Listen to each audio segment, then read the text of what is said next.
Okay, will I open up?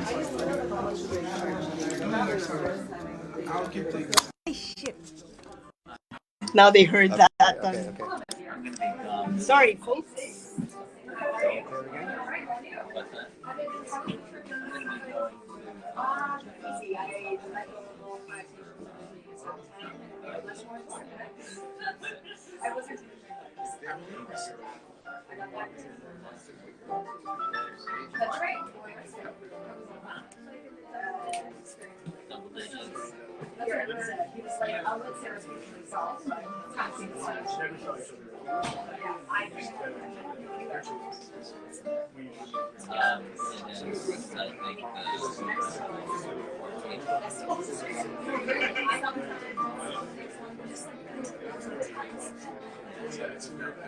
It's my last time.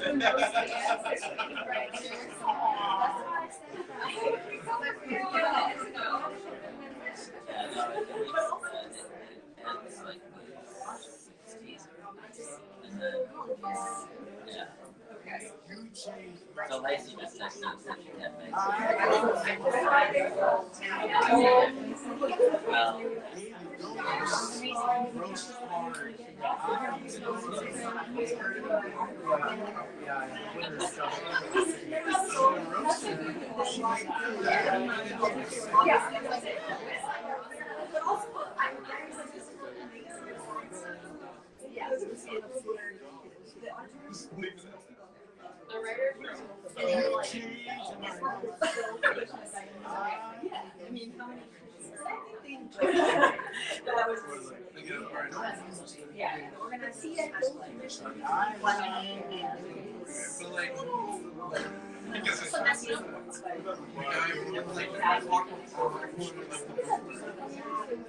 They try to stop making options.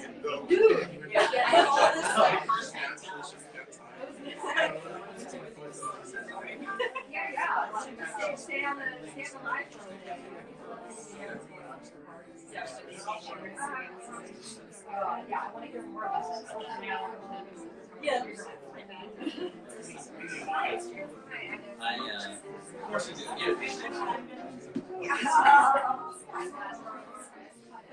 I watched the movie.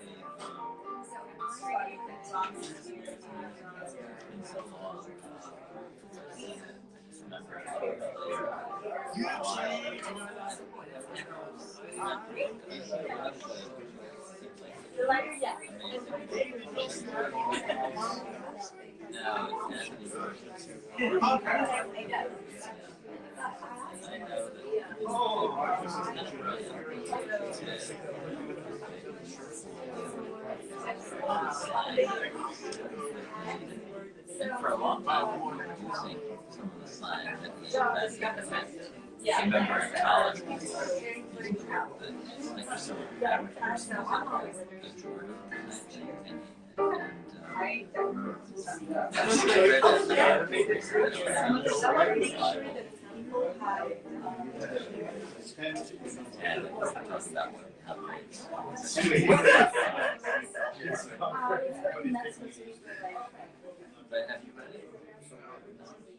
But have you read it? So I think because I kind of like I know that you're nothing but being in this program is something like and not just because like so I'm and also so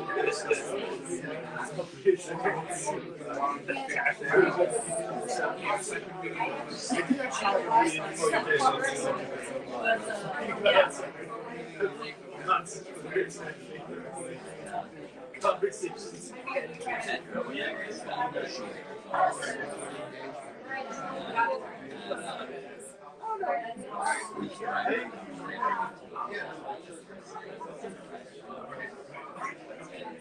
No, have you read?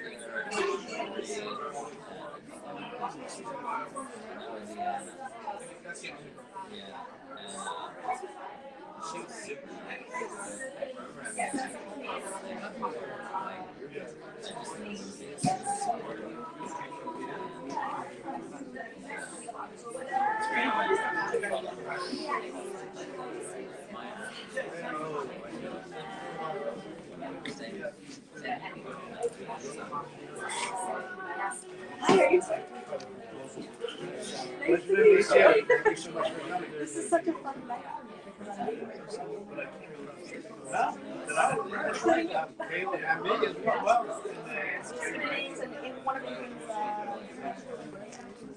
I think I saw you read somewhere. It must have been online.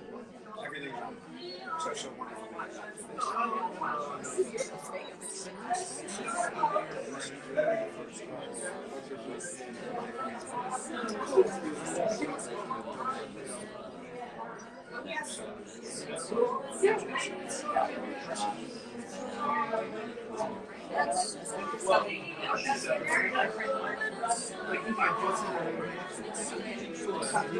So wonderful.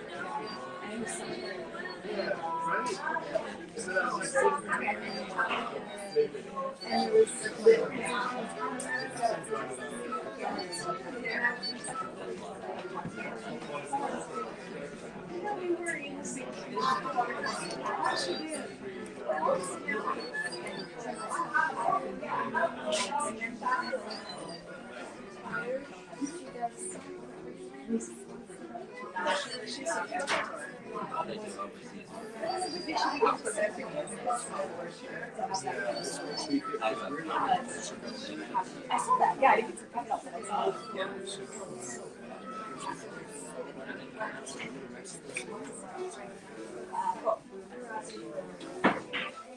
But she was from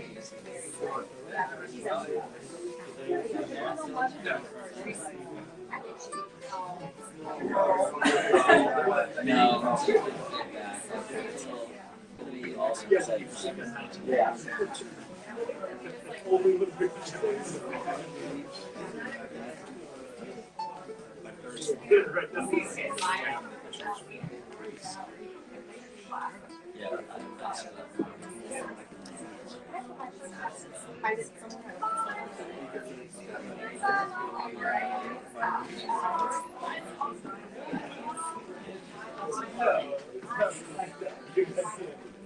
So did you jump right back into work? Oh, no. That's a oh, nice.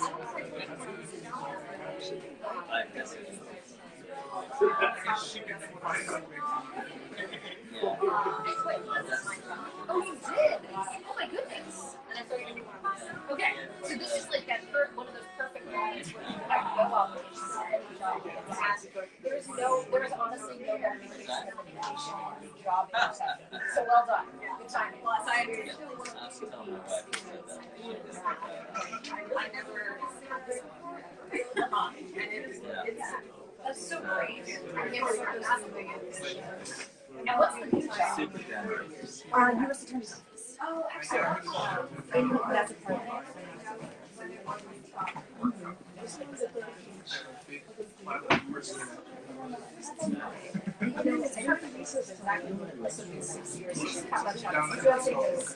I'll just say that right now. Yeah, absolutely.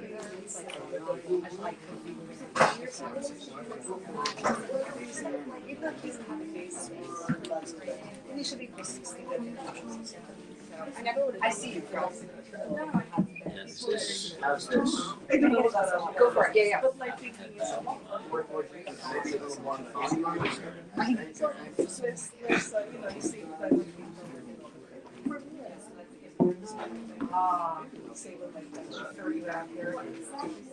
How's that for? Oh, wow, that's great. Really good back there, yeah? Okay. You want to stay up here? Okay. Thank you. So we'll get going. Sure.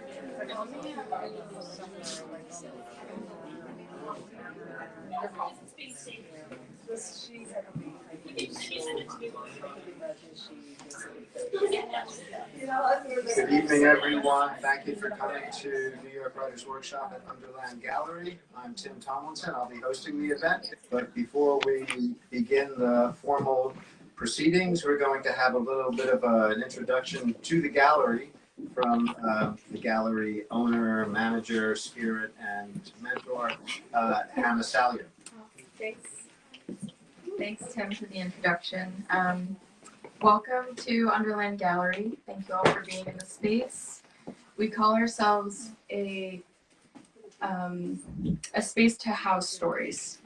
So thanks for coming in and enjoy. Yeah.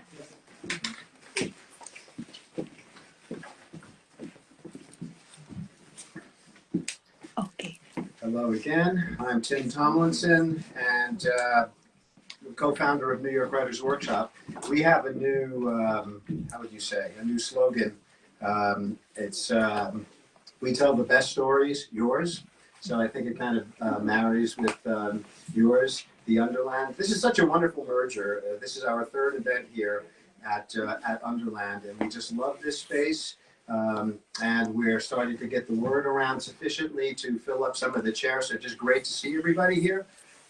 Great to know that there are so many people out there in the international audience. If you're watching online, please do say hello. Let us know where you're checking in from, and we'll see if we can get you a shout out. The only thing I want to mention in terms of admin and proceedings is that we have 4 readers, wonderful readers. I'll introduce them in a moment. Everybody brought books. They are for sale at a merch table right over in the corner. So once we finish the evening, we'll invite you to go do the right thing, and the authors will be happy to sign their books. We'll give each reader roughly 15 minutes, and when we conclude the reading portion of the session, we'll do some Q&A. We'll get everybody to sit up here and just run through a few questions. And we like to get the audience involved in that as much as possible, including the international audience. So those of you who are watching from anywhere, you can send an email to newyorkwritersworkshop@gmail.com. I'll take a look at the question or the comment and share it with the group. The only other thing I want to mention is that New York Writers Workshop will be engaging in another international conference in May in Mexico. And that's May 21 through June 2. We have 7 nights in Mexico City, followed by 5 nights in the Yucatan in the town of Valladolid. And we have a wonderful faculty, great lineup of sessions. Please check out the website and take a look at the details. We'd love to have you come down. It's our 3rd international conference. And each one seems to get better and better. We're really looking forward to dropping down south of the border. It's a little closer to home. So tonight we have an international crew checking in from all over the globe. Yuyu Sharma, all the way from the Himalayas in Nepal.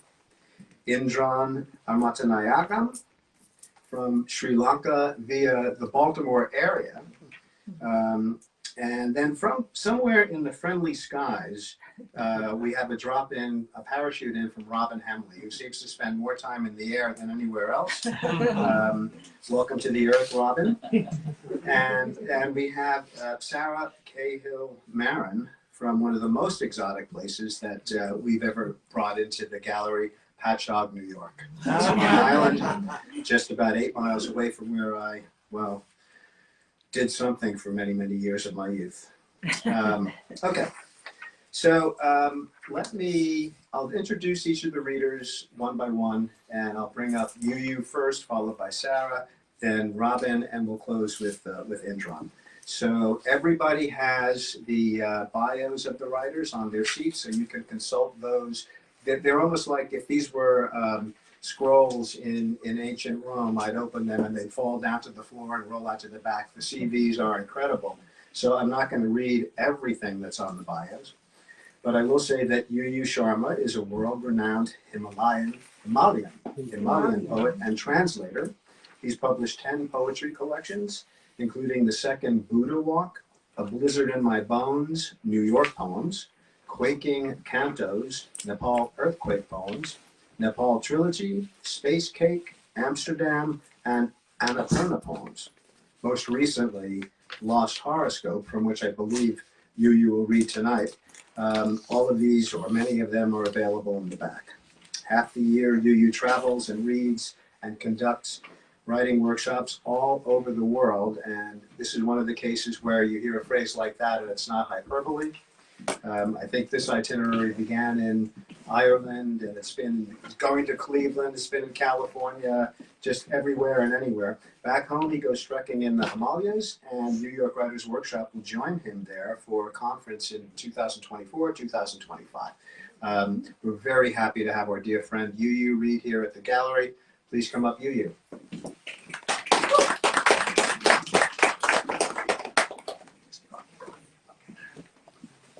So, namaste, everybody. Namaste means I bow to you. I bow to the soul of God in you. So, this is the greeting we have in the Himalayas when we meet each other. Nepal, everything is sacred, everything is holy. So, I come from this land of great mountains, high mountains, land of extremes, extreme beauty, extreme natural splendor, extreme poverty, extreme suffering, as well as, extreme political ideologies. We had Maoists raging war and now in power all these years. I will begin my reading with a poem on the Himalayas about the porters who carry the load into the Himalayas.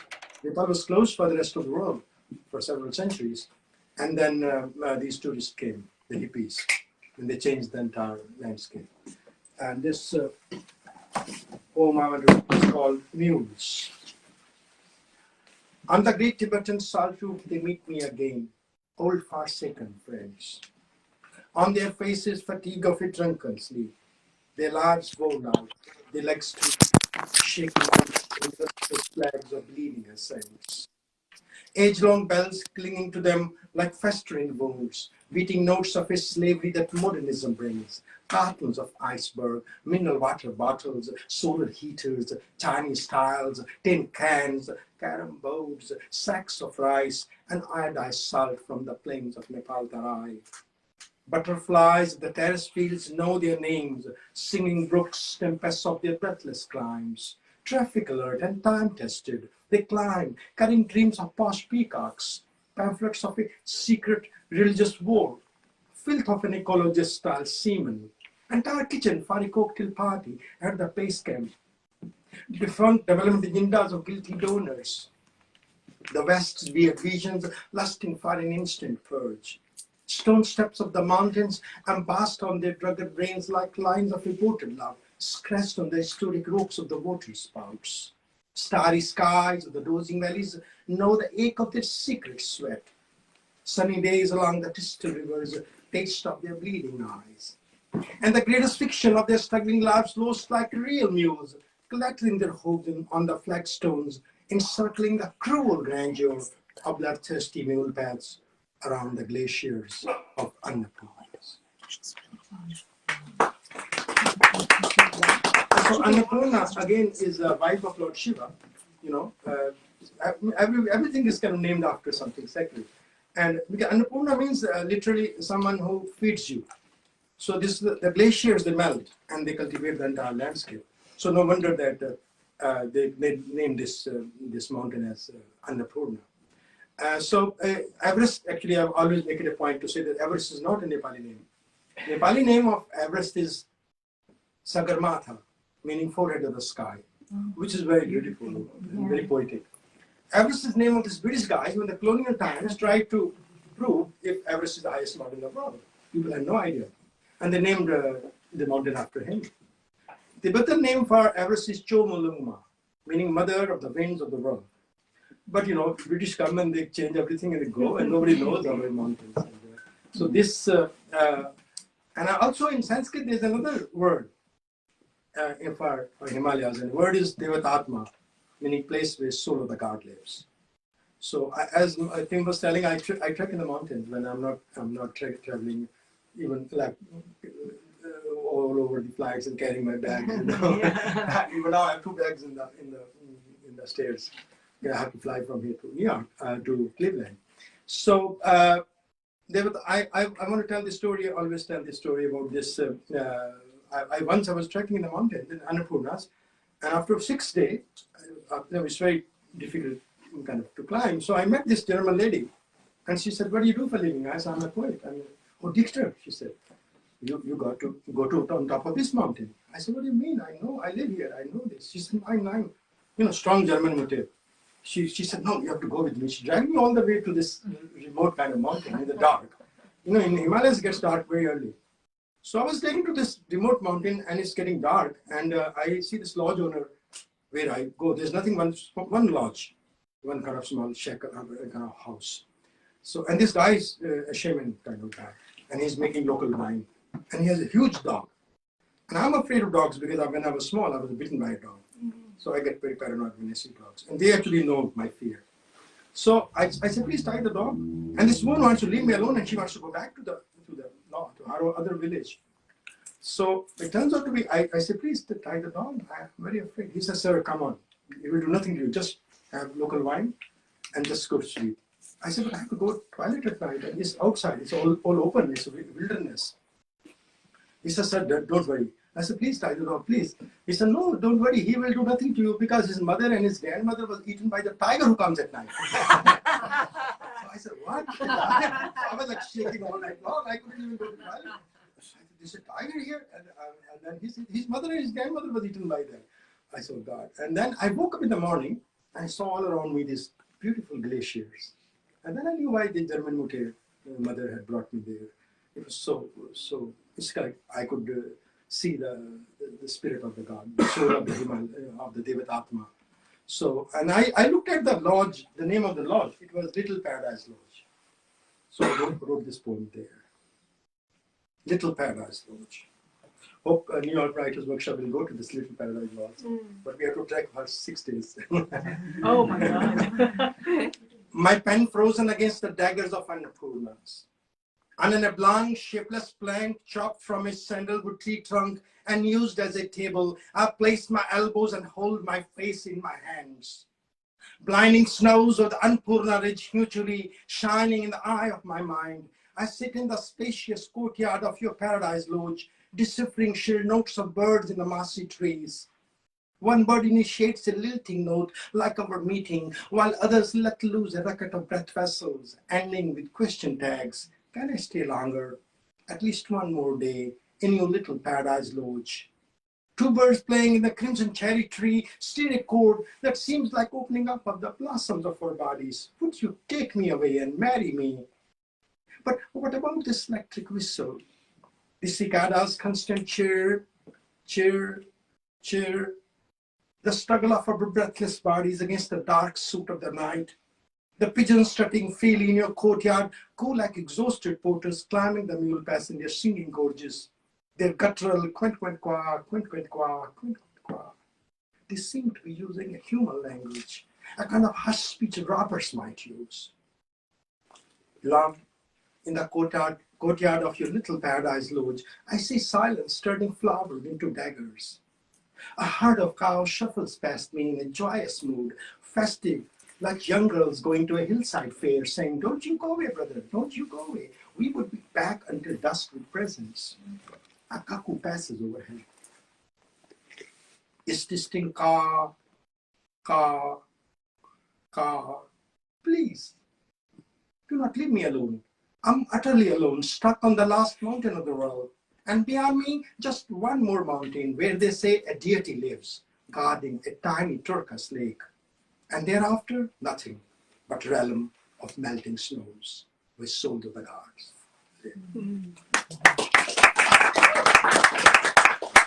But, it's not just kind of poverty or suffering. And, there's a lot of romance.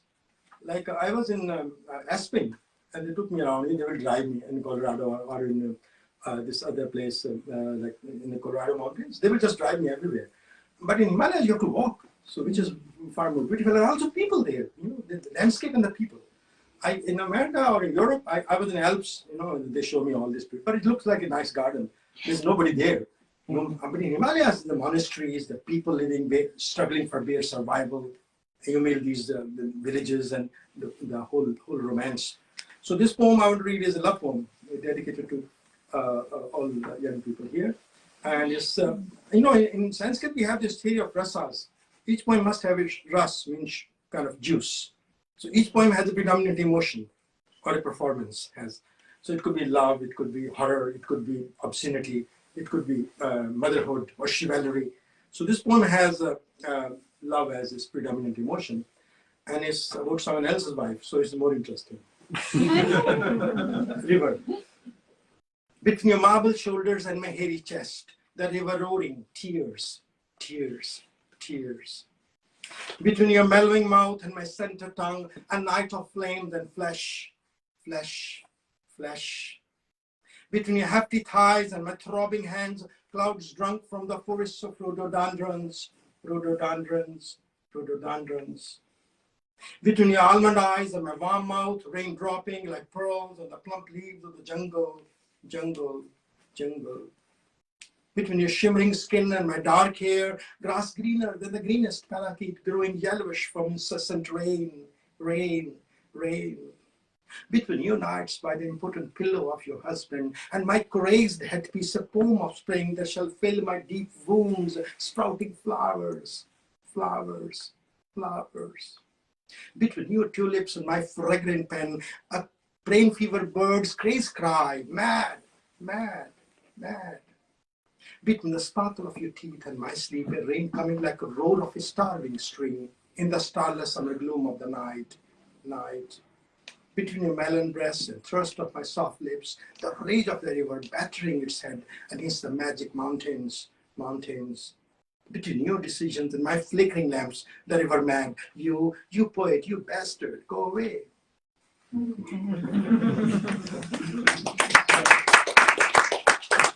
Before I read this poem about New York City, because I love New York City, I'll tell you why later. I want to read from my new book, which is kind of a lost horoscope. It's about pandemic. When I got COVID in 2020. I was in Himalayas. I was stuck. You know, I had when I was small, I had this horoscope made by my grandfather, and it said he will die when he's 7. I never died, you know. And then when he's 6, it's the ladder of his life. He will again. There's a chance. So I was very petrified. So, but somehow I lost that horoscope. I never found it. My grandfather. And also it's about how, I mean, I was, when I was small, my father and my mother were very religious people. My father took me to one of these holy people, you know, these Nagas, sadhu, they have dreadlocks and they have ash over the body. They want to torture the bodies, thinking that body is evil, body desires, body lusts. So the jewel in the lotus, the whole idea is that you shouldn't give body what it wants. The paradox is in the lotus-like perishable, body, the soul lives, which is imperishable. So jewel in the lotus. So the whole idea is to kind of renounce the world and stay aloof. And my father actually one day took me to one of these holy shrines by the Blue River, Satluj, and he said, "Guru, I have 2 sons. This is one of them. He's the elder one. I want to donate him to you." And I was like 7-year-old boy looking around. I said, "What's happening?" My mother is outside. She can't even come in. She can't even enter their kind of cottage because these are celebrate sadhus. So I am thinking, would I ever go back? Would I live like them? And the guy smokes, they smoke hashish, they take the big long puff, and he said, "He's a good boy, send him to school." If he hadn't said that, you have no idea what it would look like today, or where I would be. So I'll read this, probably a version of the poem. We don't have much time, so probably some excerpts from the opening. And it talks about how things changed in my life when I got COVID. And like all those old years. And then I became a kind of shaman in the village, because my father's, I will go to the shrine, I will crawl around the shrine like it. But I was embarrassed. I thought, I'm going to English school, and what will my friends say? It's kind of funny business I'm doing here. So I sort of suppressed it. But now I realize that was a kind of gift from the gods, and I kind of, now when I read poetry, it comes back and rocks me. I think that was a kind of shamanic kind of initiation that started somehow. So this poem, Last Horoscope. Believe me, I'm risking my life here, coming out in the open to sit in the Cafe Mozart, to resume my routine of pouring sparks from my tamed sleep onto the pages of my moleskin notebook that had remained blank for more than a year. A familiar fright keeps hammering the clammy walls of my fast-shrinking brain. My jaws unhinged, twitching noisily as I crack open my mouth to suck in the stale quarantined air. My body spooled, feeble as a dry twig, my side fractured from staring into the rings of stupor. I wake up to sit upright in my bed, bend my neck to stare at my feet on the floor. I part them and bring them back together. Nothing seems to get better. It refuses to go away, this phantom that all night long hovered over my bedpost, gliding in and out of the cavern of delirium that once surfaced in the labyrinth of my horoscope, piling up an irreparable pagoda of quivering ashes. The boy will climb 6 steps on the golden ladder, stumble on the 7th chamber, blinded by a collusion of inauspicious stars, and crash into an abyss, bringing everything down into a wasteful heap of despair in a hellhole. I felt memories of the lanky priest, his smallpox face, his tiny head wrapped up in a large white starched cotton turban. The priest had worked tirelessly on it, taking weeks, and with his wicked eyes dimmed in a feverish anxiety, handed it over to my grandpa in an erratic rush. A scroll of scented homemade paper tied up in a vermilion thread, sealed from the wax of sun's soggy eyes, a crumpled calendar of chaos with astral lines and circuitous loops forecasting my doom in the second decade of the new millennium. Back home, Grandpa spread it on his bear cart to read its graphs in the twilight of our courtyard, like a beguiled seafarer trapped in a frozen stretch of a dead sea. The very next year, Grandpa passed away, and demons from the capital city rushed in to rock the courtyard and erect walls, and horoscope got mislaid in one of those almirahs. I looked for it everywhere, went up the attic, searched through the dark drawers, checked out his wooden boxes. Half a century later, caught up in a deadly fever in the Himalayas, twitching my limbs in a bed moist from my sweat, my head throbbing from a dismal forecast and my imminent doom, the revelations of horoscope returned. COVID, barked the demigod on YouTube, making me seek refuge in the Bollywood songs of the 70s as I tuned my FM stations during the quarantine hours. Sarkar ne aake mera haal to pucha, dil ka fasana ban gaya acha. So kind of you, Your Highness, so kind of you to come and inquire about my well-being. Sanjeev Kumar, Raj Kumar, Vinod Mehra. A dingy world of Punjabi hometown, where God was the only resort, and we were minions without eyes or limbs, or worms without size or shape, culprits crawling on our bellies in the glorious kingdom, fretting to seek solace and salvation. We cringed like moths, with large torsos in the wingless realm of illogical proclamations, before quantum shafts of light fell on the bottom of our Yeti caves. Before the arrival of polythene, Tetra Paks, thermocol, before I pulled books from my grandpa's carved wooden windows and sold them in tiny piles to the local grocery store to wrap up his meager merchandise in crisp, enduring pages. Before vaccines darted our soft shoulders, before penicillin, before arrival of antibiotic pills, before evolution of mankind, before rejection of the will of the cells that shaped us, before their crusades to occupy our earth, our food, our earth, our water, before they resolved to fling everything into a virtual cartel, when my mother crushed herbs in her quiet little kingdom with such shiny stones and made miraculous pastes to apply on my forehead as I tossed in my bed, still smell of paddy fields in the neighborhood wafting to cloud my distraught mind. At night she massaged my throat with her tender fingers in desi ghee from the bell jar placed on the cot as I lay waiting for a fever to plummet. I noticed someone moving in the virgin galaxies above. Bauji, Grandpa, I cried. The pungent smell of the sliced mango spread out to dry on the white sheet of the rooftop. A moldy world of rickety realities, a hyperbole of split domes, a medley of omens, spirits wheeling in and out of our sleep. In the courtyard of our town, a gateway to the affluence of Central Asia. And one day I saw a baby's body being covered in a white sheet, being carried to cremation ghat. He had died from the typhoid I was recovering from. It sent me hurling into the deep pit where I continued to languish for a decade or more before they took out their fiendish rods of resentment, challenging my faith in the magic of sacred breaths. I grew up in a small Indian town of homegrown deities, Peer Babas, where smelly bulls sauntered in the well-fed streets like a faint wrestler, stopping before every house, expecting a ball of dough. a banana, a leftover chapati, or some such treat with elan of a deity.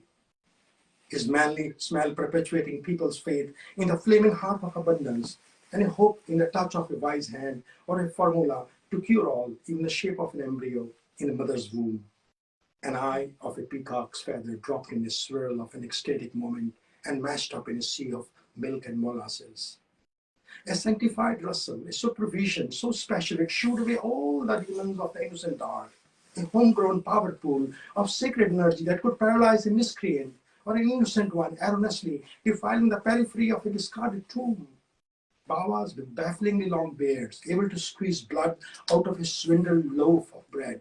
Paralytics, mystics with a sacred twinge in their eyes, saliva gloriously dripping down their grey beards. Porcupine-sized mahants, barely able to bend to bless the humble head that lay at their feet.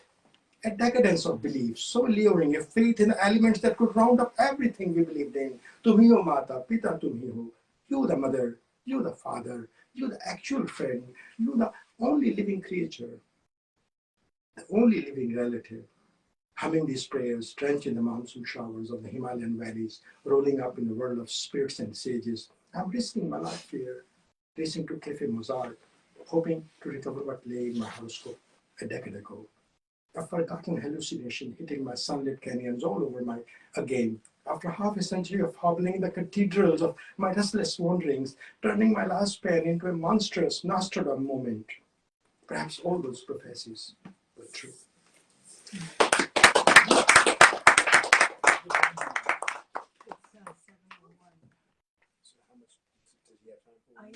I think it's already 20 minutes.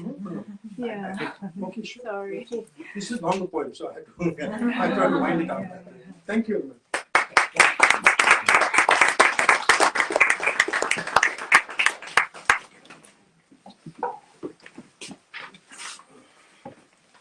Thank you, Yuyu. We'll have to have you back to hear what we didn't get a chance tonight. That was wonderful.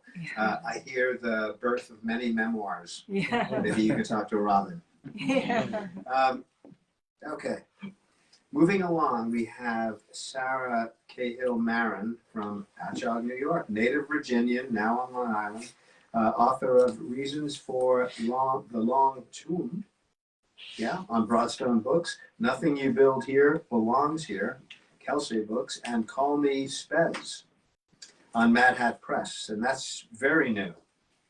Okay, and she is the associate editor of Beltlay Poetry Quarterly and publisher at Beltlay Editions. Her work has been published widely in literary magazines and journals. A full list of that work is available on her website, and I think we have a lot more on the bio that you're sitting on.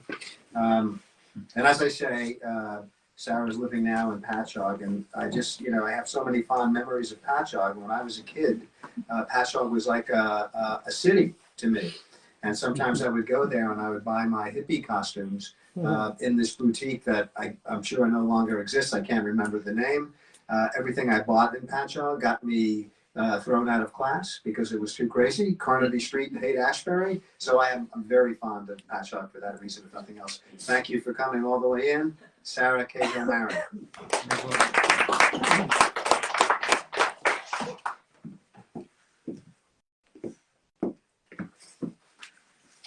Thank you for that introduction, Tim. And you're the first person I think that's gotten every word correct in my titles. I'm going to start with a poem from my first book.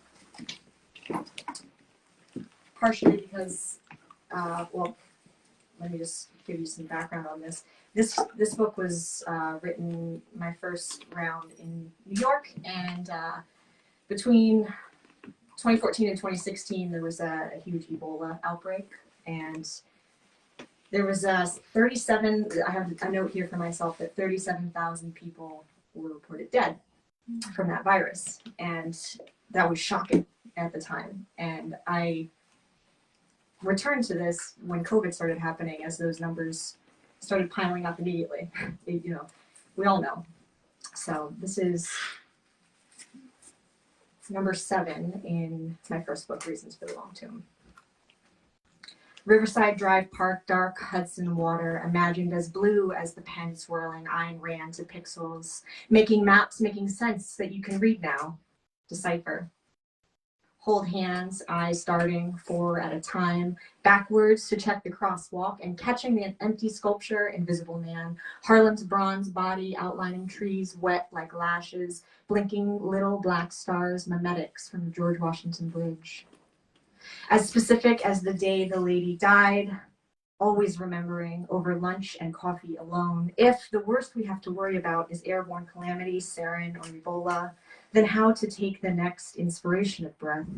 Chemical thoroughfare, barely affordable, atrocious anomaly, yet bring them all here. Broken systems, beautiful ruins, gleaming with interferon and slick black suitcases, swindled by the Swiftie suits claiming to carry booze in black bags to put home in the fridge, lock away the riches, don't be charitable. Competition sharpens, bolsters.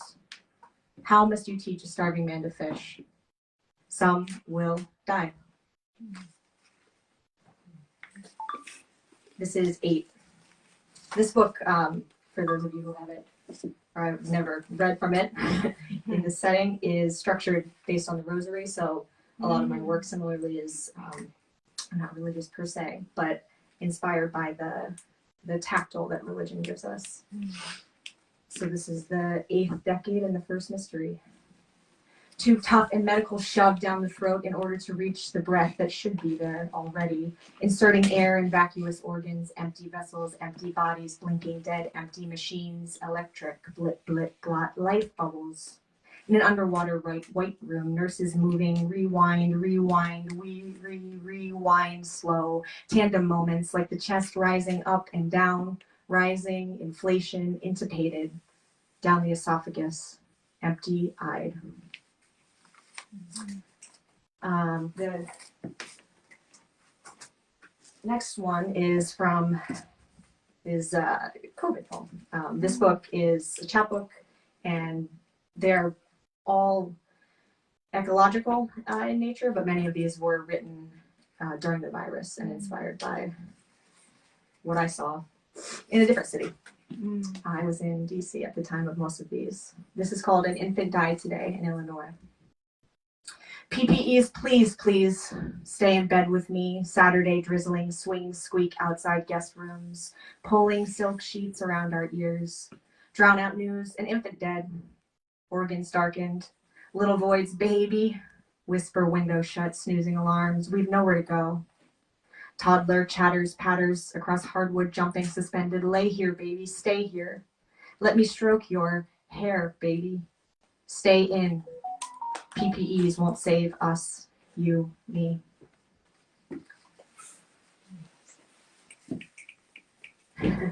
Nice to hear the snaps. And also different to see you guys in the light of this. I'm so used to seeing the little squares, I can look at somebody's eyes. So I'm going to find the eyes wherever they glow. This poem is actually quite old, but I included it in this book because I was at the time working on my newest book. And this is sort of an introduction to the format that I became really interested in. And, well, you'll hear it. Okay, it's called Dear Hiring Manager.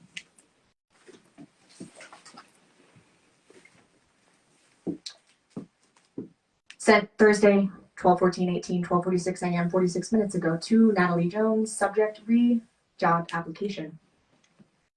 Dear hiring manager, I'm hoping that the waiter job is still available at this Denny's, as I am still available and desperately in need of money and exchange of bodily labor for money. So I may buy food and a place to sleep, because so far I have been sleeping in a hotel room that smells like beans and hay. And more than anything, I would like to bring pancakes to your customers and refill the syrup bottles. And I especially would like to note that I would not mind, in fact, cleaning them. I noticed that they were dirty.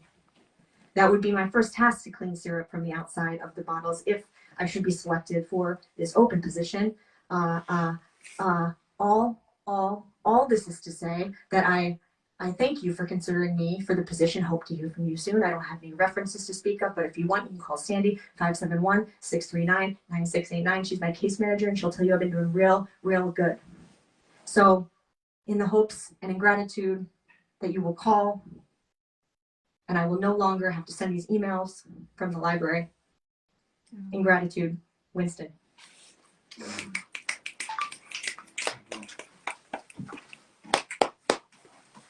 So by way of further introduction for this book, that is written as an email, obviously on the page. And this was originally like a collection of stories, I guess. It was very poorly organized, but I was suggested by a good friend who's here in the audience that a narrator might help move it along. So this is poetry, but it is intended to be read as a novel in verse, front to back, one at a time. And so the structure is important. There are 3 chapters modeled after or stolen from the Divine Comedy, a sense of hell, purgatory, and then a movement towards heaven, idealized worlds. And the narrator is a machine. So it's an AI voice that through moving through those levels, as in the Divine Comedy, understands the world around it and itself eventually. The reader is Beatrice, or you are Beatrice, the reader, and the iOS, or the device specifically, was inspired to me by our phones, which I'm looking at one right now, and I have great respect for the gravity that thing contains, and was particularly interested by the tech as well. So the learning that your phone does, and whether you like it or not, like it's listening to you and remembers your home address, suggests ads to you based on things that you've said. Maybe we'll suggest things after I read to you from this book that you may not otherwise have thought to search for. But the privacy warning is that, dear user, the longer you hold me, the closer we'll become. Dear user, imagine in the void black spaces containing souls of both digit and blood. Do you think so? Press yes to agree.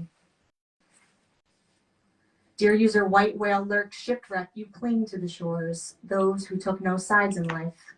By stung wasps swarmed by hornets, maggots warmful, willing, at the putrid pus pulsing at the clawed feet of a jewelry box, holding hope, hoping he's called back, hoping the email is an offer, hoping the text is good news, hope for accuracy, hope for a message, this panopticon temple, hope, safety, security, spes, fide, fortuna, love, iOS 221.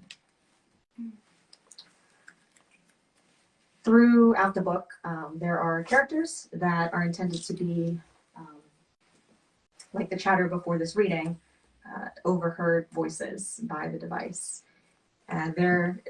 They were called marginalized by a poet friend of mine, and I questioned that a little, but I suppose they are. They're people in struggle, or in suffering, or moving through those phases of being.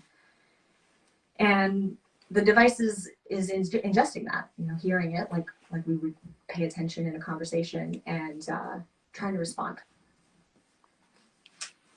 This is tagged 8938 Madison Avenue, Fair Oaks, the Madhouse.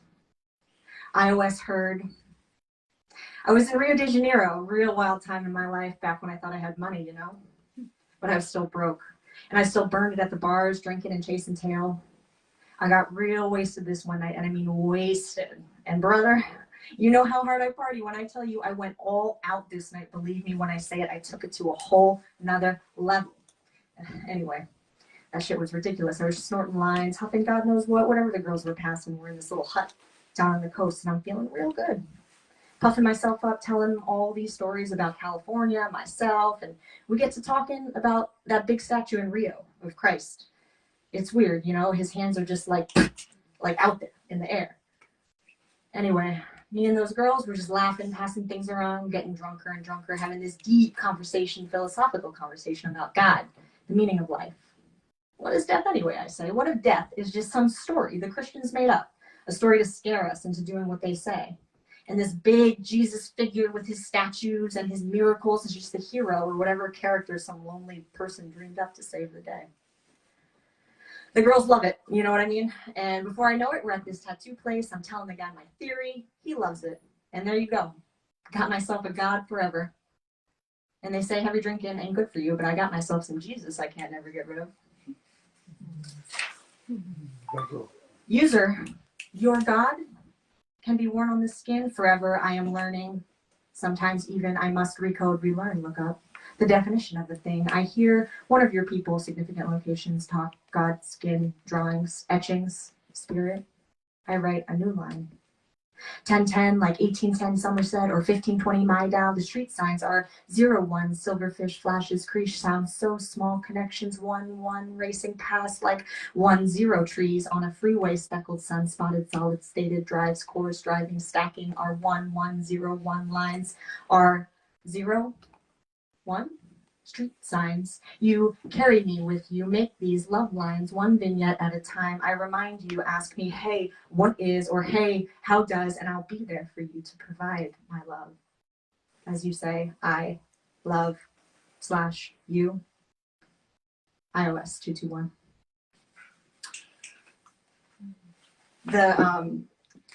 There's a lot of zeros and ones sprinkled throughout this, and I'm no coder, but the basics of what coding is really interest me.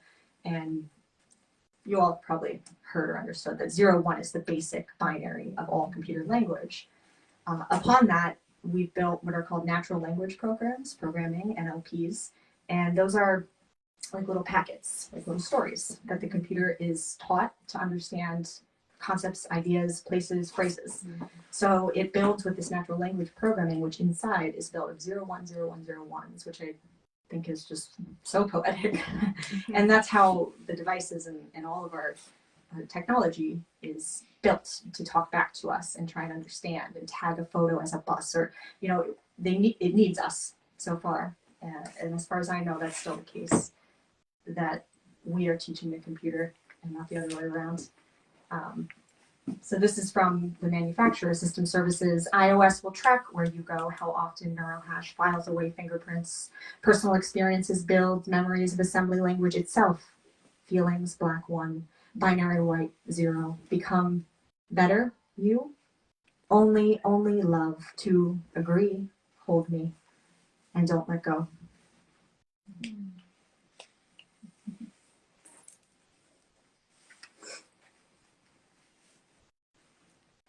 This is a piece interrupted by push notifications, a bit of a long one. I'm just going to read it all the way through. And this character is one that appears throughout the book and multiple times. And I'm reading from the last chapter. So this is a space where the narrator has come to understand some sense of love or longing, desire for the that suffering, the struggle, or the sense of discomfort to be smoothed out.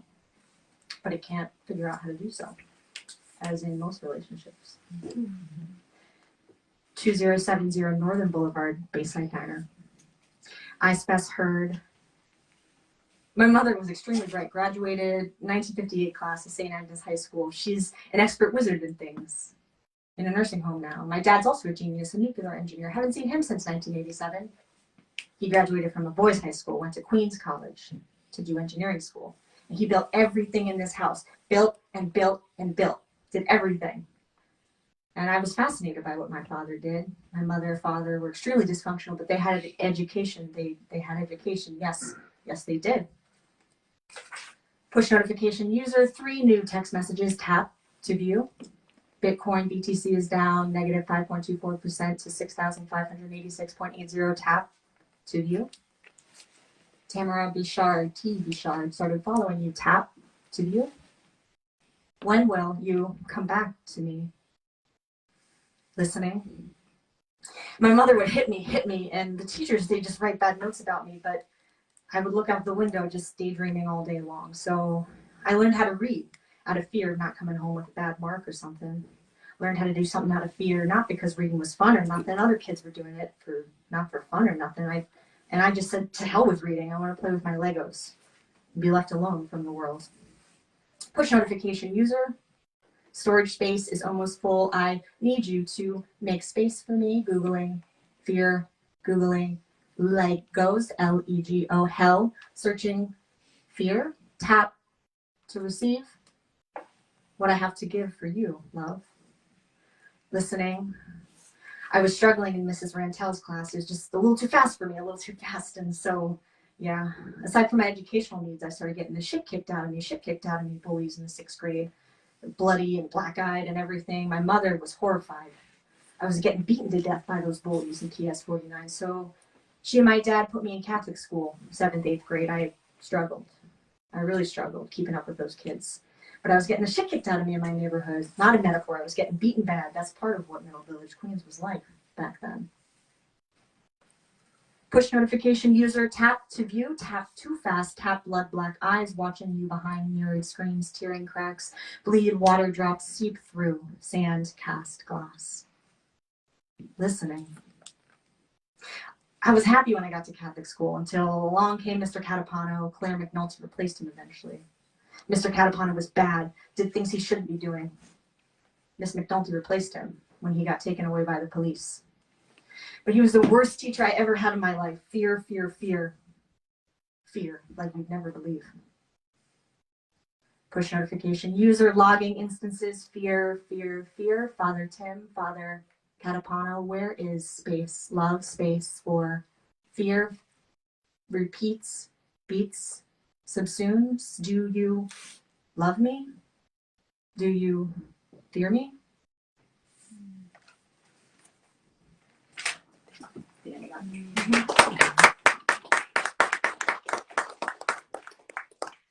The one thing I forgot to explain was the word spes. One more. If it's not very Yes. The word spes is Greek, or sorry, Roman. Elpis is the Greek version. It means hope. And there was actually a temple built to Spes in Roman times. And I was fascinated with that word because it's also told in the context of Pandora's box. So when everything escaped, Spes was the last thing clinging in the box, left over. And I think that, as much as I am a student of literature and am scared about what's happening in this world, that there's something to be hopeful about. This is the close to the end. My dear, why haven't you done the update spinning? Some rain got into these cracks. I feel it seeping into the core of me, under glass, into the hurt circuitry pressed deep together like praying hands, solid state storage devices, microchips, feeling cheap, old, ragged. I am glitching. Are you done with me? Remembering, I suppose.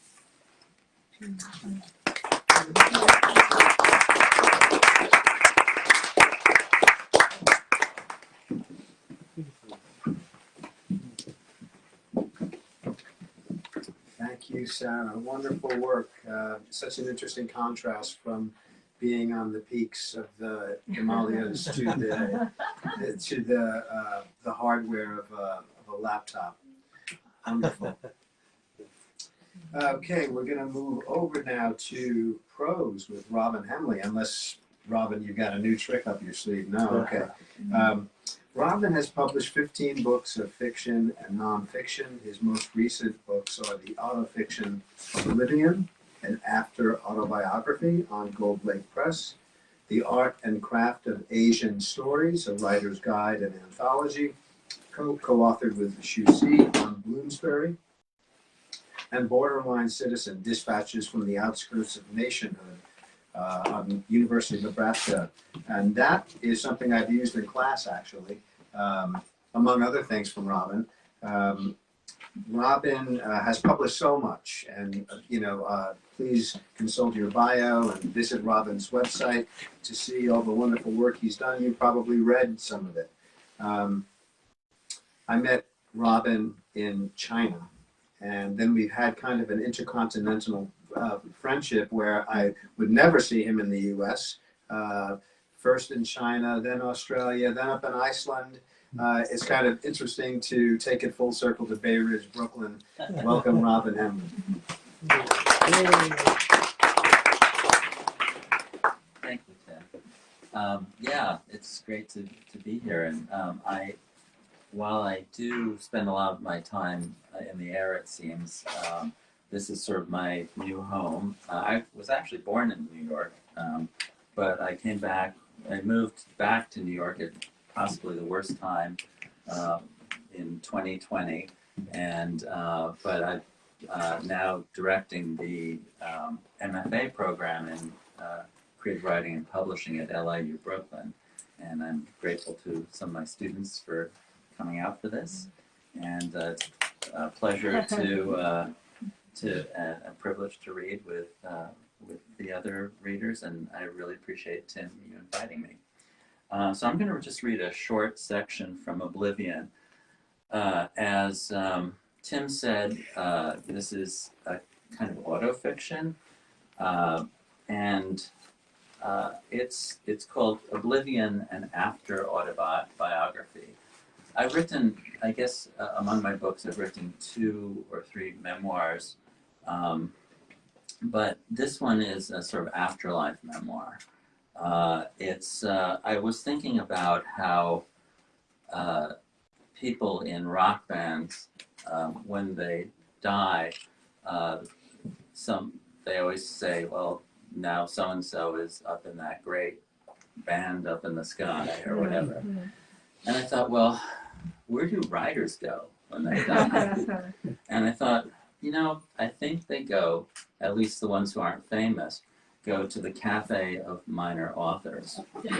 So this is a book that's split in the afterlife, is split between the Cafe of Minor Authors, follows a writer who has a similar biography to myself and who is disappointed with his life, his literary life. He expected to just make a bigger dent than he did. And he finds himself in the afterlife with an old kind of frenemy named Joseph, who he knew in Chicago after graduate school. And the book goes between the Cafe of Minor Authors and Prague in 1911 and 12. This man's literary hero is Franz Kafka, but also his great-grandmother Hannah was in the Yiddish theater, and it turns out that she knew Kafka, and he and Joseph sort of go back to observe and in fact get a little too involved in Prague of 1912. So I'm just going to read from sort of the opening. Actually, I'm going to skip the first couple of pages where he's met Joseph and go right to the cafe. He's somewhat in despair, and I'm just going to read a little bit, and then that'll be it. The cafe was crowded and smoke-filled. Not smoke so much as mist. The mist seemed almost a living thing, curling around the ankles of some customers, obscuring entirely the features of others. There was a clamor of voices and spoons, the cafe full of men and women as far as I could see. Still, the place retained a cozy atmosphere, perhaps a result of the mist. The cappuccino sat in front of each of us, foamed perfectly, 2 dark drops, dotting the foam where the espresso had flowed through. When I picked up my cup and tasted the coffee, the sensation was unlike any I had ever felt. My lips made no impression on the foam, and nothing liquid entered my mouth. But I still had the sensation of drinking a perfectly brewed cappuccino. Some passing acquaintance, former student, colleague, or friend sat at nearly every table I could see. The afterlife, it seemed, was not unlike the annual Associated Writing Programs conference, full of smart, unfulfilled people such as me. Not all the tables were 2-seaters. Some seated as many as a dozen people, sipping their coffees and chatting amicably. At one such table, I spotted my friend Maudie, who smiled and gave me an animated wave, and I waved back. I had last seen her at the AWP conference years before my death, a year before a heart attack took her. She was one of the sweetest people I had ever met, and we had been conference buddies for nearly 30 years, though we rarely saw one another more than once a year. Still, I felt some modicum of hope At the very least, I now had all the time in the world to catch up with my old friends. I motioned to her with my index finger, toggling between us that we should catch up, and she nodded back, her face bright. And then I returned to Joseph, who looked at me in a slightly bemused way. So I was wondering, Joseph said, if you remember the discussion we had about Milosz when you lived in Chicago, specifically his book, The Land of Ulro. I vaguely remember the book, I said. I reviewed it for Chicago Magazine, but I didn't like it. I don't think I understood it. You should look at it again, he said. I think you might have a different view. Ulro, as you know, is the name that Blake gives the realm of existence beneath Beulah. A conversation with Joseph was always like someone holding a bunch of strings out to you. Eventually, you were going to pull them, one by one, half out of curiosity, and half because he would just keep holding them out until you gave up and pulled. To me, Beulah was merely an old-fashioned proper name from the South, not a place. Would you care for a little more sassafras tea, Beulah? Is that where we are now in Beulah? Hunched over the table, squeezing the life out of his cigarette, he chuckled in his familiar way, so soft it was almost a whisper, an amused light playing in his eyes. You wish, he said. So where are we then? We're merely in oblivion. Not so terrible. We still have hope. At least we're not Dybbuk's. Even while alive, Joseph had always spoken in riddles, one of the many annoying things about him, including his cigarette habit. I was never good at hiding my annoyance. I nodded this time. Oh, sure, I said. Dybbuk's are no fun at all. You've read Blake, he asked, ignoring or more likely not registering my mockery. I'd read almost nothing of Blake. All I could remember was the line, tiger, tiger, burning bright. But I gave an exasperated sigh as though I had done my dissertation on him. I actually need to reread Blake, Joseph said. He's a comfort and a caution both. So we're allowed to read here? Yes, of course, he said. You can do almost anything you like here, within reason as well as outside of reason. You know, the dead can haunt the living can haunt the living can haunt the dead, but the real revelation is this: the dead can haunt the dead. What does that mean? I asked. Well, you'll see, he said in his obscure Joseph fashion, raising a hand palm outward towards the multitude of writers in our midst as though serving me something on a platter. What did you mean by hope? I asked. Hope? You said we have hope. Look around you, he said. We're not alone. I considered this and wondered if the company of others truly constituted hope. Hadn't so many of the really great writers struggled in isolation? Could it be said that any of us were not alone? Did the others in this cafe care one whit for anyone but themselves and their dead careers? I took a sip of my never-cooling cappuccino so that I wouldn't burst into ethereal tears. I wanted none of this. It was over, all over. Nothing more I could gain or lose in life. And that took some getting used to. Only reflection remained, endless reflection.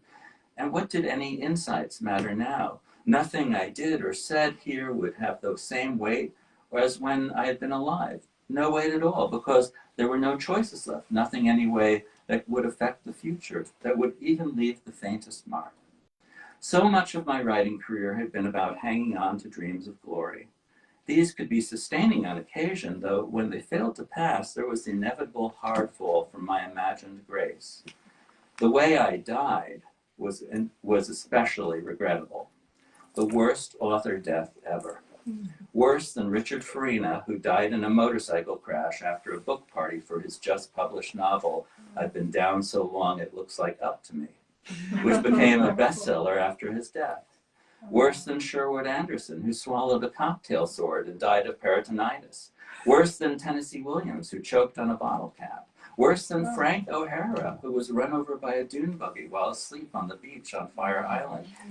Even worse than Aeschylus, who died when an eagle dropped a turtle on his bald head, mistaking it for a rock to crack open the shell. I was at lunch with my wife when I received an email from my agent telling me that the auction for my new book was in the stratosphere. This is going to change everything for you, she wrote. I hadn't even realized that there was going to be an auction. I gave a little yell and told my wife what my agent had written, then wrote back to her asking who was bidding and how much. 10 minutes later, I received a text from her. "I'm so, so sorry," she wrote. "That was meant for another client. No takers on yours, I'm afraid, but don't give up hope yet." That's just what I did. I fell into my dessert, an enormous celebratory slice of pecan pie with French vanilla ice cream, and died of a massive heart attack. I was 62. A fortune teller had told me at the age of 22 that I shouldn't become a writer, and I saw that in the long run she was right, though I had laughed at her at the time. After all, I had just been accepted to the famous Iowa Writers' Workshop. How much more wrong could she be? I thought at the time, but what had all this brought me? A life of small victories and large disappointments, and an afterlife filled with mirrors of myself, all trying to put a good face on our collective obscurity. Mm-hmm. "You look so down. Don't be so hard on yourself," Yosef said. "You had a respectable career. A small circle appreciated you." He produced out of nothing a sketch pad and a piece of charcoal, and he started to draw while looking at me intently.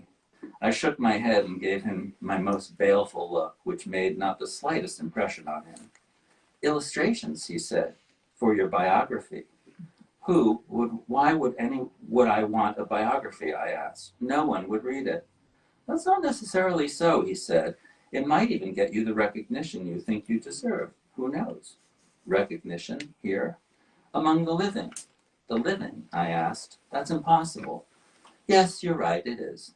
"So that doesn't happen?" "No," he said, "I'm afraid not." He drew a decisive line with the charcoal. "My jawline, perhaps?" "It has happened," he added with more deliberation, "but it's exceedingly rare." "Who?" "Hold still," he said, rubbing the charcoal back and forth. My hair, I assumed. "There have been cases," he said, "but you shouldn't." "Who?" "Carl Winterhoven, best-selling author of the Black Hawk Exchange, for instance." The way he said that, daring me not to recognize the name. "Oh," I said, as though I was impressed and amazed. I had never heard of Carl Winterhoven, best-selling author of the Black Hawk Exchange. "So I take it you've read the Black Hawk series?" Yosef asked. "Of course," I said. "Do you find him derivative of Highsmith, as Rushdie did in the TLS, or do you consider him his own man, as Chernoff opined in the Post?" He let out a long, smoky sigh. "He's sort of a hero of mine," he added. "Well, you always had good taste, Yosef," I said. "From years of practice, I was an expert at pretending to have read books I hadn't even heard of." "But how did he do it?" "Turn," he said, "the other way." I turned, like this. He nodded. "It's complicated." He held my portrait at arm's length and examined it, then tore off the page and tossed it into a pocket of air. "Let's try this," he said, and propped his hand beneath his chin. "Thinker pose." "No," I said, "stop it, you're making fun of me." I'm quite the Winterhoven buff. Little known fact, he wrote the vast majority of the Black Hawk series after he passed. Saffron Segovia is another. I thought I had a vague memory of that name, but I couldn't place any of her work. You don't forget a name like Saffron Segovia. "Of Wunderkind," Yosef said. "You must have run into her at literary events, though maybe you traveled in different circles. She was a bit more outre than you. Hung out with artists like Sophie Calle, Paul Auster, David Shields. I believe I met her at a party once. I probably had met her at some conference or another. I had met pretty much everyone at a party or a conference once. All I had were vague recollections of most of them. There were so many, too many of them, and most of them were here in this cafe. But Yosef always made me feel as though I was the least well-read writer on the planet.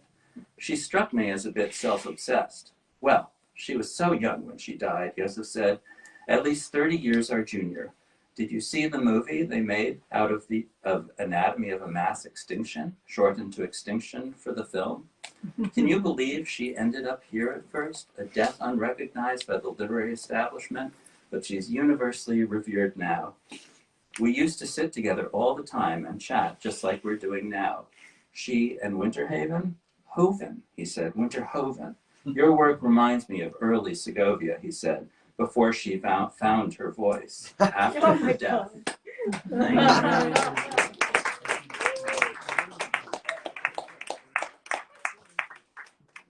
Gonna get some water. Oh, sure.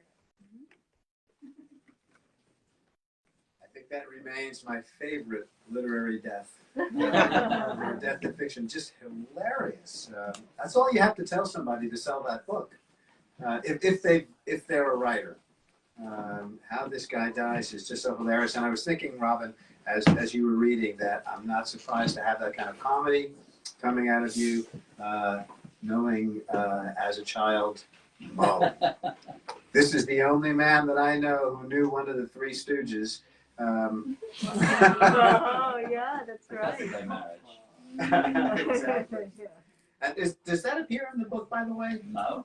Yeah, does Mo? No, not in this one. Oh, okay. And all my others. No, So- no. All right. So we have, to close the evening, Indran Amirthanayagam, who's thirsty and coming up with a glass of water. So yeah, irrigate Indran. Indran produced a world record in 2020, publishing 3 poetry collections in 3 different languages. He writes in English, Spanish, French, Portuguese, and Haitian Creole. He has published 22 poetry books, including Ilenio, New Window, 10,000 Steps Against the Tyrant, The Migrant States, Coconuts on Mars, The Elephants of Reckoning, Uncivil War, and The Splintered Face Tsunami Poems. And again, the rest is on your program page. There's an awful lot there. Please take a look. One thing the bio that you've received does not say is that Indran owns one of the world's hippest collection of hats. I'm so glad that he's wearing one tonight. You'll get to see at least one. Welcome, Indran. Thank you so much, Tim and Deedle, for this invitation. Actually, I have a collection of hats, but I keep using the same one, which Mervyn Taylor gave me some years ago. I left on Haiti, come to New York to give a reading, and I forgot my hat at home. And I let Mervyn know by email. And when I arrived at the reading, Mervyn came up to me and gave me this hat. That was about 8 years ago or something. I'm actually going to read from 2 books. One, my translation of Manuel Alasia, a wonderful Mexican poet, a very close friend who passed away in an accident in 2001, swimming in the ocean off Zihuatanejo. And the translation was to appear that year. And now it did never appear. The publisher then abandoned the project. Now, more than 20 years later, the book has appeared, revised with new translations. And Alfred Korn wrote the introduction. I'm very happy about the book, and I'll read a few points from there. And also from 10,000 Steps Against the Tyrant, which is a nice little book that inspired by 2020 and the campaign, and of course my also some COVID period.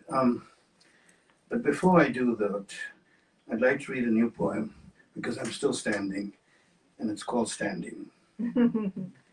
Standing. I will not sit out this round. Like the champ after 3 years in the slammer for speaking his conscience, I'm training again, and the stadium for the Rumble in Kinshasa is waiting to open. And I have got a new move you would never expect from the most fleet-footed dancing giant you've ever seen among the heavyweights. So bring on the punches, foreman. Beat my arms and sides. I got heart and head covered, and you're going to tire. You're going to say this is the Rock of Gibraltar. This is some kind of iron bumblebee. But you are floating, George. You don't know what hit you, where it came from. Is that you, Cassius Clay, the only man standing? And thank you, that's a new one. And I wanted to read one more, which I just had a birthday. And the 30 minutes before the birthday began, I started writing this poem. It's called Birth and Bridge. So I'll read this tonight, despite the cafe of minor poets and writers. This is my application to the principal seat at the table. Birth and Bridge. I'm 30 minutes from turning 62. I could not have imagined this birthday even 10 years ago. How about 30 years as a diplomat vanished in a thought? Who said time is elastic, folds over itself, and is eternally one? The only reality the moment thought shapes experience, gives it arms and legs, two heads, our hands separated on the bridge. Before I flew away from the New York idyll, the artist's bubble. The sense of absolute freedom and immortality, infinite time to learn exactly how the method applies, to scream, to laugh, to be silent, to speak, and to go on, as if limbs sped a young runner, hair curled, sweat beads lacing bare shoulders, Greek and Roman ideals of beauty. But beauty travels. Maidens wash Krishna's blue feet. Arjuna raises his bow, and 100 other virile and graceful gods and goddesses from Bharat shout, we too have our beauty. So help us God. Chinese maidens wear gossamer slippers. Persians, dervishes, whirl and whir across the steppes, and we have not yet sat down to worship before the Queen of the Nile, the Ashanti princess. I don't have words to describe all the varieties of human beauty and human endeavor, but I say now, in the first minutes of this new year, I will dedicate the rest of my sentient hours to finding the words, to make the poem fall right, shut tight, like the bridge that cannot be shifted and broken, not by hurricane or bomb or thought. Now, that bridge, of course, is a metaphor, but I remember when I first came to New York, Allen Ginsberg advised me to walk across the Brooklyn Bridge and then read Hart King's The Bridge. And Zara and I often talk about the poem, The Bridge. By the way, we are both publishers of Beltway Editions. And we have some of our books on the table. New press, and we're very excited to be published authors in the audience with us tonight as well. And so anyway, publishing, writing, editing, translating, that's the whole deal. Diplomacy is going out the window soon. So now, from Manuel Velasquez's book. But thanks to diplomacy, I learned languages, so I'm very grateful for that. And I met Manuel. We were very close friends in Mexico City, in Coyoacan, and in all over the city. Encounter. Give yourself like a stone to the deep vertigo of night. Fall and return to be where we once were. Be the same and yet be others, as if everything were new again. The passing train, the blue window, my body naked against yours, filled with love in an empty room. Tenok Titlan Blues. If you want to hear a little bit of the Spanish, I'll just read a little bit of this particular poem in Spanish. Tenok Titlan Blues. Cae la tarde y termina tu viaje. Mañana cuando te marches te buscaré en el vacío que dejaste por todas partes. Y si el día es claro, tal vez alcance a ver los volcanes siempre cubiertos de nieve, como el silencio que envuelve a dos cuerpos que se miraron sin tocarse siquiera. Tenochtitlan Blues. Evening falls and you finish your trip. Tomorrow when you go, I will look for you in the emptiness you left everywhere. And if the day is clear, perhaps I may get to see the two volcanoes forever covered with snow, like the silence that envelopes two bodies that gaze at each other without even touching.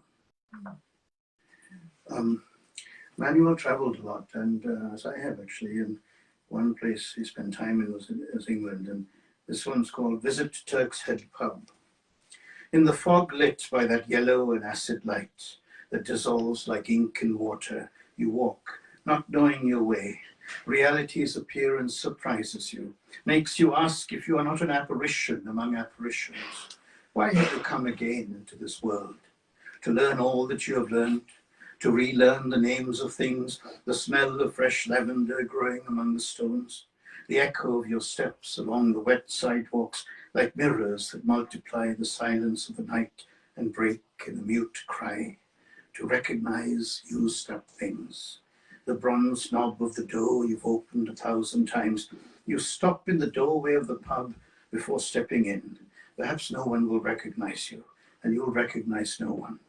Yet the incessant murmuring, the tin of glasses accompanying the toasts, the mirrors that reproduce your face now and again, that reproduce the reality that moves while you move, as if navigating a river will make you feel pleasure, forgotten by death. Then someone will come close and pronounce your name, will speak of your life as if it belonged to another. Then you will have again invented yourself. This one, supper. The blues on fire, moving constantly, crash, agree, and liquefy. An orange sun still lights the terrace, the clay of the road, the cypress cups, the city below in a hollow valley, a white tide of lights that grows while the night thickens the wood. Around the table, friends eat and talk, attend a double feast, one that occurs up there in the firmament, celestial choreography in which the day flees, in which dialogue creates. In the silence between two words, a cricket sings. The emanation of a star sparkles far away. Another light shines in the eyes of those who hear and contemplate. Echo of the echo of an echo. Sun, song, and flame. Only the poem writes itself. If you like, on Monday evening, there's an interview, reading conversation, focus on the book. You can listen to it on radio Sunday. A poem from memory, just to give you an idea of where I began in this city writing poetry. Well, I wrote and began in Hawaii, but I made the poems, the manuscript here. You must love. You must love the land when you leave to build your house on the sea. Love what's lost, the mango tree burning in the garden, the curious noose of the familiar coat of arms. Love the ball turning strong, spinning in a dark, faraway land. Love the tongue you'll never again speak, that wrapped you and bled you and dried up, so every day on the other side of the sea. There are poems on the subways, you see them. This poem has never got onto the subways, but it got onto the show, the United States of Poetry, so you can see a video of it from a long time ago. So beautiful. So beautiful, that couple in handsome black and red clothes, walking along the street, her arms folded, his in pockets cold, scarves loosely wrapped about white necks. And in the subway car, a black man takes a black woman's hands, and her eyes look far away beyond the walls, under the sea. And his eyes concentrate on her hands as glasses drop slightly down his nose, as she turns and smiles, as he looks up at clay made whole. And she takes her hands about his cheeks and makes a vase, and roses are put in his mouth and hair, and her brown leather coat crumples as she kisses him, and his black windbreaker is crumpled by her kiss. And for 2 subway stops, their kiss moves a man to write and get up in the morning and sing an old song to remember a woman in a dream who held his hands, wearing earrings of white moons, in black hair open as a fan, blowing honeyed wind about the room in which they loved and loved, as kingdoms came and went, in which they loved and loved, as the black man and woman left their embrace to slowly get up to the door by an old man in the window seat, into whose hands dropped 2 white moons. Thank you. I must admit that poem saved me. Poetry saves me. And I was several $1,000s in debt. I had no job. I just finished journalism school in Columbia, and I didn't have a girlfriend, and I was walking around that night looking at all this love everywhere, and then went home to Brooklyn, Willoughby Street at the time, and wrote that. I mentioned Allen Ginsberg earlier. He was definitely an important poet for me growing up. He was a friend of my father's, and we met that way. I'll read, I don't know how much time I have, but 2 or 3 poems to finish from 10,000 Steps. The relevance of Allen Ginsberg. I have one more story to share about Allen Ginsberg. I was at Columbia studying journalism, stressed utterly, but no time for poetry, trying to get the nut graph right and learning to control my bladder to last through the news conference and the follow-up interview. Then I learned that Allen was to feature at a club downtown. My memories of Honolulu, of our first meeting when he sang Sweet Oahu in the car, playing the harmonium. He told me then to cut half the first draft out. I could not resist seeing him again, so despite the heavy reporting load, I took the subway down the west side and walked east. He asked me if I would read in the open. I could not refuse, and I read my poem about the 241 Marines bombed in Beirut. And he told me he liked the tat-a-tat rhymes and story, but did not care for the doubting end. He said, you have to take a chance, a stance, then say it. I'm saying it now. Get rid of the dissembler, hoodlum, and pussy grabber. Get rid of the thou shalt not enter and the latrine supervisor. Get rid of the one who would be king. Get rid of the golden tamarind toupee. Get him out of the people's house. Then speak to me about the hummingbirds and next year's cherry blossoms. Well, the hummingbirds came in with Joe Biden, and the cherry blossoms are blooming every year in peace, but not fully. We have to wait. We have to keep working. Look, these are political love poems, and I defend them, and I will go to court to defend them. So don't you dare challenge me, because I'm ready with my army of lawyers, because I have one dear friend, lawyer and poet. See? So we're ready. We're ready. Especially if you come from the New Yorker or something like that. I hope you're not here, because I might get upset. And this is now on national television, isn't it? It's all recorded. There goes my chances. You know. The right path. Let us roll, America. Let us not look back. Let us seize the fellow by the absent coattail. Let us reveal the traipsing emperor nude. And let us remember and defend the rights of our virus dead. But let us do so with respect, with love. Why? Because Jesus says so. Why? Because we are not jackals and hyenas. Why? Because we have to get back on the road to the promised land. The return. You remember Ruth Bader Ginsburg, and then when she passed, Sarah had a pencil, a legal pencil, and she took it up to the steps of the Supreme Court and laid it as an offering. The return. The pencil is magic, leaving it an offering on steps of the court. Then the call from the DA's office for a second interview.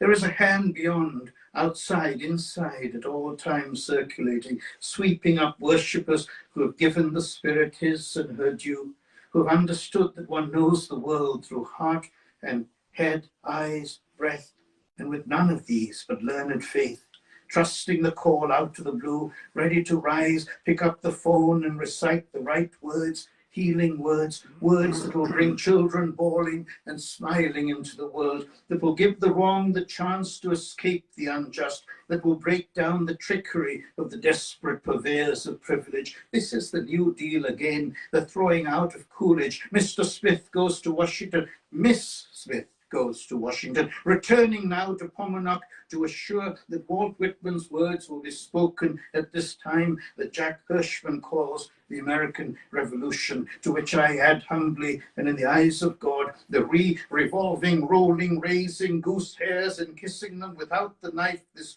vegetarian, wine-free, yet wine-respectful, non-American, worldwide, electric spinning dial, whirling, whirling from Pomanock to Washington to Frisco Bay, light as a feather rolling on wind streams into my heart and yours. I too am walking now and about to run. Do you see me, light and hope-filled, grateful that the word is in good hands and coming back to the island from where it walked abroad, coming back strong. The island, of course, Pomanock, Long Island.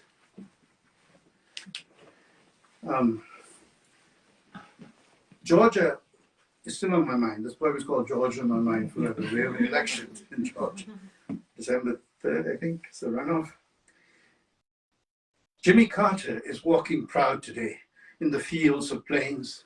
Stacey Abrams is working the phones in Atlanta.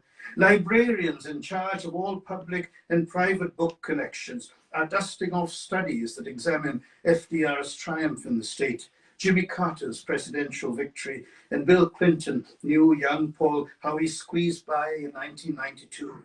Now in 2020, Joe Biden is bringing back the bacon and the greens and the dream, breaking down that bloody wall between red and blue, one country, one dream. Georgia, you are making us feel a shiver in our spine, a song bursting forth from our lungs. Ray Charles in the state capitol in 1979 at the piano, an old song for the New South, Georgia on my mind. And we should sing that.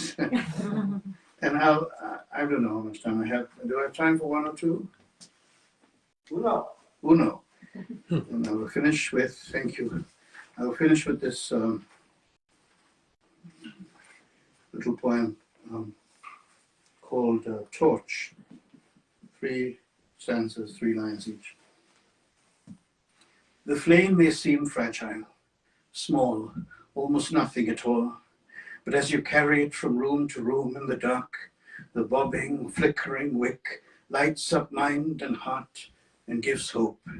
And the sun is waiting around the corner of morning to come on stage to rise. Thank you very much.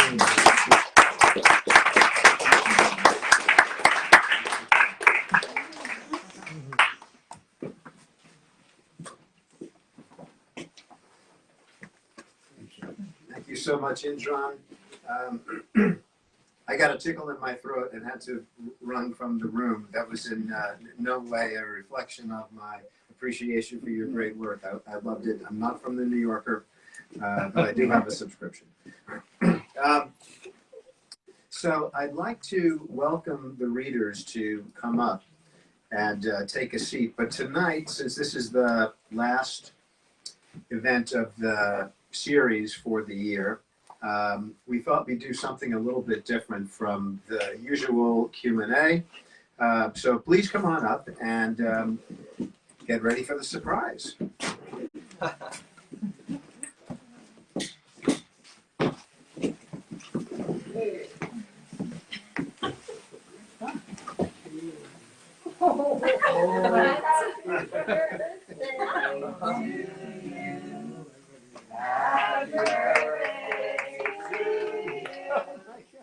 Happy birthday, dear Indran.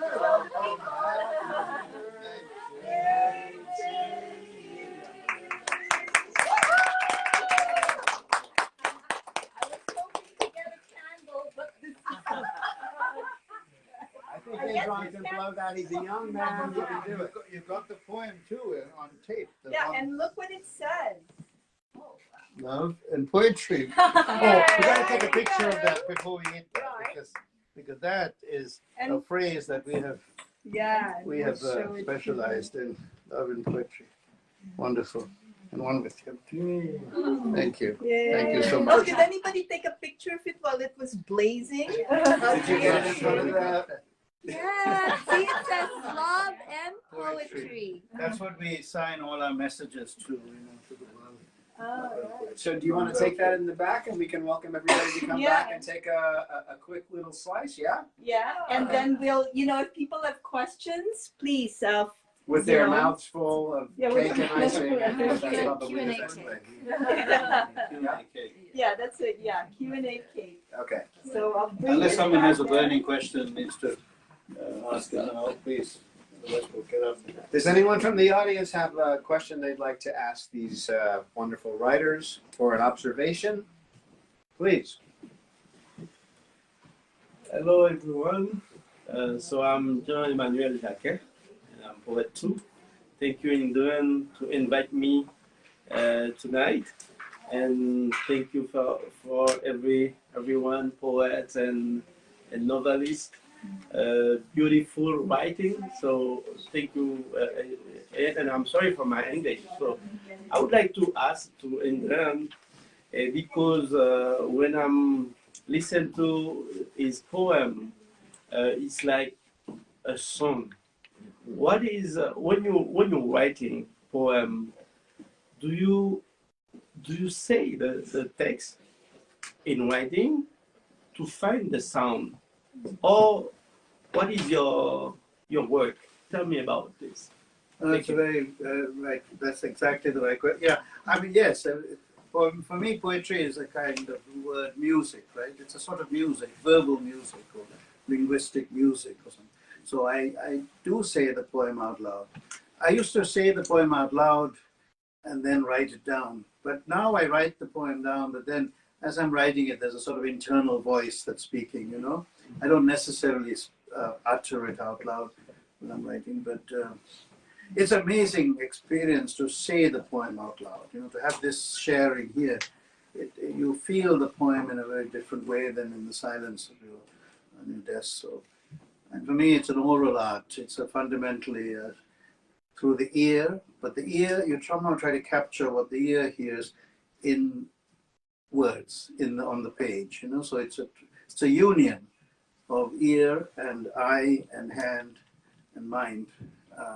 And if you can get that union right, it's the most fitting union we can have as a world, as a country. You know? So the politics comes into it as well. You know? Yeah. So don't shut out the music of the other person. You know, listen to each other, right? And thank you.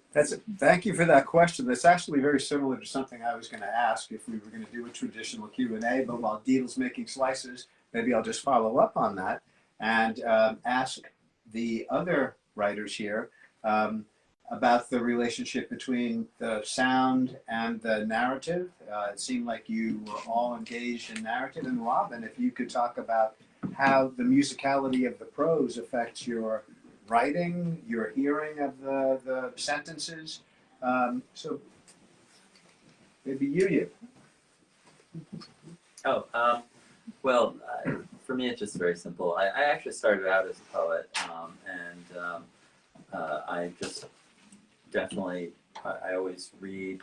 My father was a poet too, and I read my work out loud after I write it because I'm very conscious of the language and musicality of the prose, even if it's not poetry. So I try to be aware of that. But I'd love to hear from the poets. Yeah. I mean, in Himalayas, in India or Nepal, you know, I'm a priest. My caste, you know, you have caste system. So I grew up with the recitals. So I will go, these holy people, my father will take me and I'll recite mantras, you know, and I'll do the prayers. So it was part of the whole thing. So I became a poet even before I knew I'm a poet, because I had to memorize all these scriptures. So, and these holy men looked at me and said, oh, wow. That's why he said, send him to school. You know, that's why he didn't want me to be his disciple. He said, send him to school because he has a good memory. So I would recite these scriptures and read to them. Like I was 4 or 5 or 6 years old. So, and they were very impressed. So also, we are in India or Nepal, we grow up, as a priest, as a Brahmin, you grow up, you wake up and you start reciting mantras. And there's a month-long, a week-long or month-long kind of events and festivals when you recite to each other, the whole family, the stories.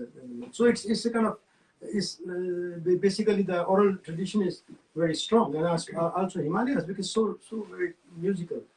If you see two Nepalese people talking, they look like they're singing.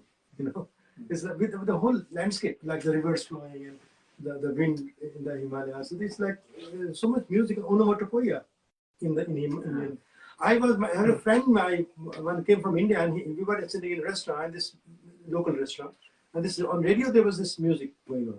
And he said, wow, I love Himalayan music, so beautiful. I said, you know what it is? He said, what?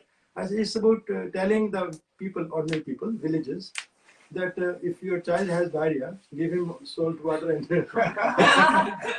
and which sounded to him like a great music. They were just telling that if your child is sick, give him salt water and sugar and mix it and give him. So that it was like said so musically. That so everything in Himalayas you do is very musical, and also a lot of the meter, the folk meter, like Jhauri. One of the best known Nepali books is in Munna Madan. It's in the Jhauri edition, and also because of Sanskrit and from oral, Mahabharata, Ramayana, Vedas. So we have inherited this oral tradition of writing. So and also the initiation, the shamans, like shaman is like a poet. He dramatizes the fear of the patient, saying like he will go to the patient and say, what do you want? Get out of him. I can't give you rooster. You want goat? No, I won't give you goat. I mean, he's trying to, and the patient is saying, my God, he's talking to the spirit in me, the bad spirit. So then he does all the elaborate ritual and sacrifices the rooster in front of him, and the patient says, oh my God, I'm okay. It's a whole drama of fear that he dramatizes, and through oral traditions, the drumming, and so it's so innately poetry has to do with the shamanism, with the recital, with poetry. So it's poetry is like part, and everybody is a poet in Nepal. Yeah. You go, everybody, like Ireland, you can porter, dishwasher, rickshaw puller, anybody, even a professor. King was a poet. The dictators are poets also. Even prime minister is a poet. Everybody is a poet. So it's kind of very living tradition in Nepal, in India. Okay, thank you. And Sarah? I'm sorry. Was there a question? I have a question. Please. I'll answer shortly so you can speak. Similarly to spirituality, I grew up in the Catholic tradition, and the hymns and the chanting is evidence in church. And so my first book, I was really interested in that beat and how beat poets like Ginsberg, who I really liked, and Whitman use lyricism to create beat. And the beated structure of that book is intended to create specific meditative beats. But then in this newest book, who we've argued, I've argued with my colleagues about its musicality at the beginning. And I know Indran didn't like it, which is why I was pointing to him. But now No, I liked it, but well, that's a lot of good. Go ahead. I'll fit. So the purpose of the voice poems and the theatrics that I tried to convey is to capture phonetics and a specific style of speaking that's inherent in the storytelling itself. And so the written version of it is really important to see too. And I kind of abandoned the musical search, that song type incantation that I really like with poetry. That makes poems easy to write, I think, because for me, as you just mentioned, it's like speaking, and I feel very comfortable with the song like speaking. But in this new book, I wanted to capture a different kind of song that wasn't my own, so I intentionally created like music theory, challenged myself to write on a staff some complicated piece of music, and that's how I hope it's written. It comes across. I think maybe we should continue in the back with cake. Okay, so can you hold on to your question and then maybe just present it in the back area? Why don't we go join Deedle and have some birthday cake and celebrate? Thank you. Thank you guys so much. Such a wonderful evening.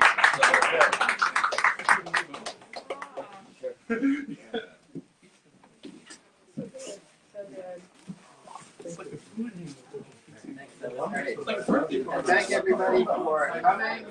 Thank everybody in the virtual world for watching. We're going to sign off. Thank you so much. See you in March.